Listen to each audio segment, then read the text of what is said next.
Good morning student. आज हम पढ़ेंगे क्लास 10 चैप्टर 3 जिसका एक्सरसाइज हम लोग 3.5 कंप्लीट कर लिया है। 3.6 को स्टार्ट करेंगे। ठीक है, 3.6 का फर्स्ट क्वेश्चन पढ़ते हैं।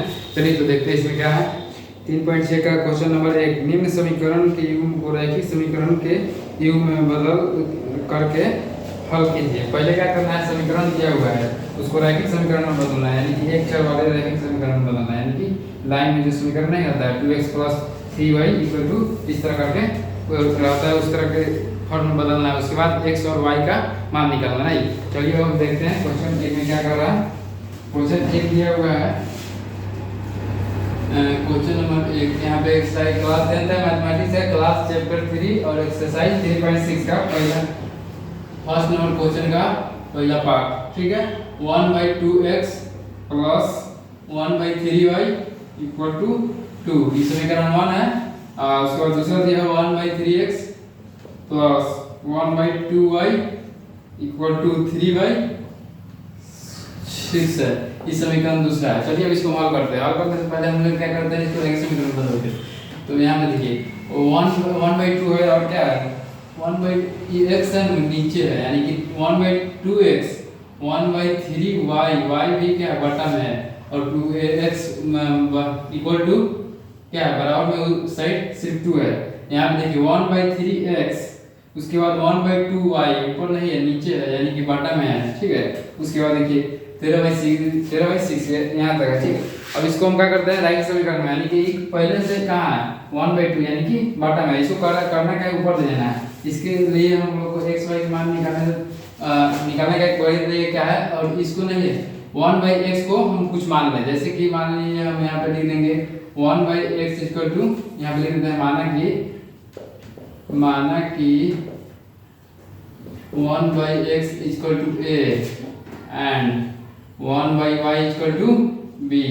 ठीक है, 1/y = b मान लीजिए। उसके बाद क्या करते हैं, इसमें अप्लाई करते हैं समीकरण 1 से।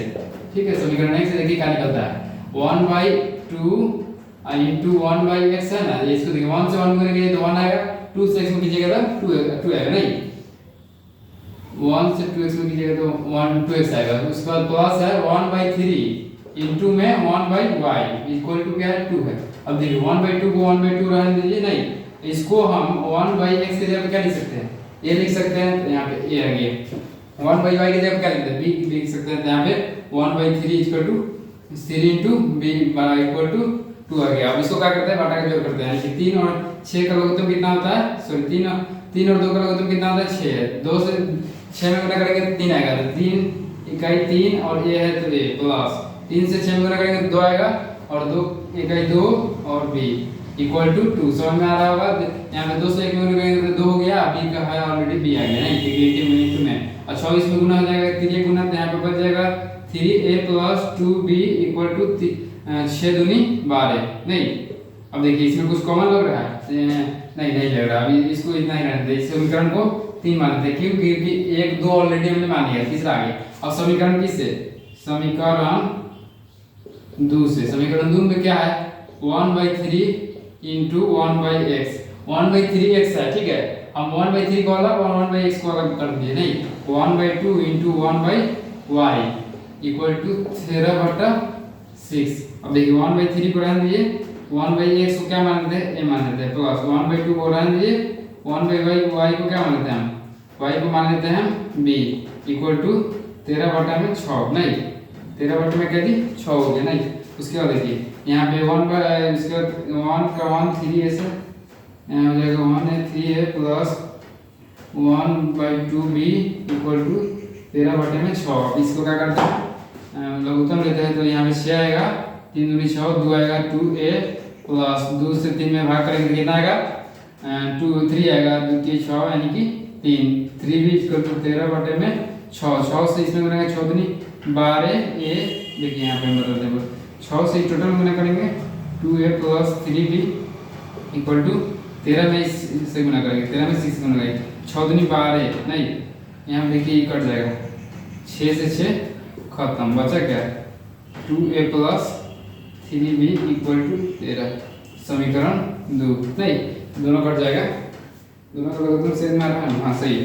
अब देखिए समीकरण 1 और समीकरण 2 दोनों को हम क्या कर रहे हैं, रैखिक बना दे, रैखिक बना दे, उसके बाद हम किसी विधि से हल कर सकते हैं। तीन विधि होता है, प्रतिस्थापन, वज्र और क्या गुणन, प्रतिस्थापन, वज्र, विलोपन। हाँ, विलोपन विधि, तीन विधि होता है। तो 2a 3b इक्वल टू 13, उसके बाद क्या 3a 2b इक्वल टू 12। इसको क्या करते हैं, हल करते हैं। तो समीकरण एक व तीसरा व चौथा से नहीं 4 से, तीसरा क्या है यहाँ पे देखिए पढ़ देते हैं 3a plus 2b equal to 12। ये समीकरण तीसरा है। नहीं, यहाँ पे देखिए 2a plus 3b equal to 13, ये समीकरण चौथा है। और देखिए इसमें क्या करते हैं, समीकरण 3 में 2 से गुणा करते हैं, समीकरण 3 में 2 से गुणा करते हैं, नीचे वाला 2 से, और समीकरण 4 में 3 से गुणा करते हैं। तो दोनों हमारा क्या हो जाएगा, एक वाला पोर्शन बराबर हो जाता है। आप लोग सीखे होंगे फर्स्ट में, नहीं प्रतिस्थापन, विलोपन ये सब करते हैं। तो विलोपन विधि से बनाना चाहते हैं, दोनों को बराबर करते हैं, हटा देंगे। नहीं, तो इसमें से क्या करते हैं, समीकरण 3 में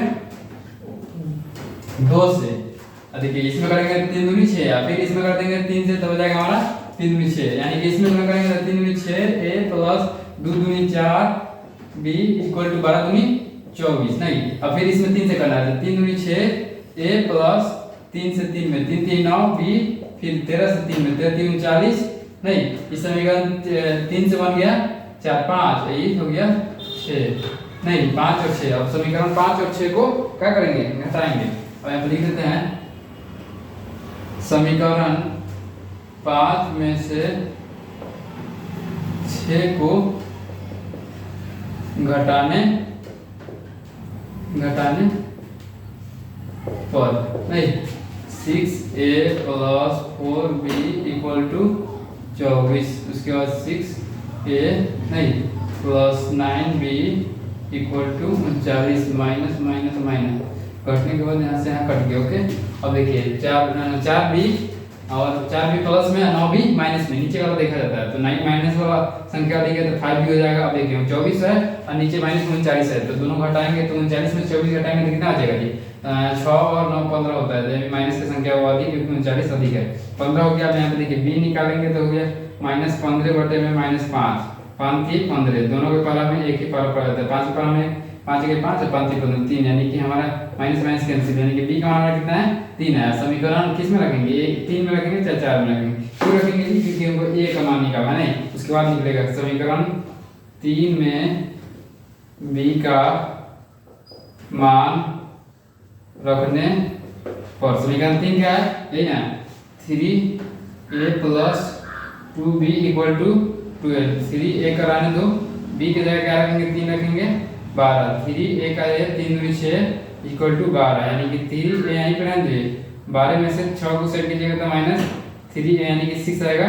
और a निकालने के बाद हो जाएगा 6 बटे में 3, 3 दूनी 6, यानी कि a इक्वल टू क्या आ गया जी, 3 दूनी 6 यानी कि 2 आया। और b इक्वल टू यहाँ पे 3 है। आप देखिए अब क्या करते हैं हम लोग, अब हम लोग यहाँ पे माना कि 1/x बराबर है, नहीं हमको x का मान निकालना है। अब यहाँ पे लिखेंगे अतः, अब आगे की जगह ओरिजिनल यहीं पे देखा जाता है। तो 1/x इक्वल टू a है, तो 1/x a का मान कितना है हमारा, a का मान कितना है 2 है, यानी कि यहाँ पे 2 हो जाएगा। अब देखिए इसमें तीजे गुना होगा, x से 1 में 2 से 2 में x में, तो 2x इक्वल टू 1, इसलिए x का मान कितना है, इसलिए x का मान 1 बटे में 2, भागा में चल जाएगा 2 नहीं। उसके बाद देखिए और y के लिए 1/y इक्वल टू क्या होता है, 1/y इक्वल टू क्या मान है हम लोग, 1/y को क्या मान है, b मान है। b का मान कितना है 3 है, तो b की जगह 3 लगेगा, 1/y इक्वल टू 3। अब गुणा 3 गुणा करेंगे x से में 3 से y में, 3y इक्वल टू 1 × 1, यानी कि y का मान कितना आया 1 बटे में 3 और x का मान कितना आया 1 बटे में y। अब इसको लिखेंगे अतः हमारा हल x बराबर 1/2 तथा y बराबर 1/3 होगा। नहीं, अब चलिए अभी दूसरे पार्ट में बढ़ते हैं। इसका उम्मीद है कि आप लोगों को समझ में आया होगा। नहीं, एक ही क्वेश्चन कितना 10 मिनट का हो गया, देखिए नीचे नहीं दिख रहा था शायद, आप लोग नोट कर सकते हैं। नहीं, ओके, टाटा, बाय बाय।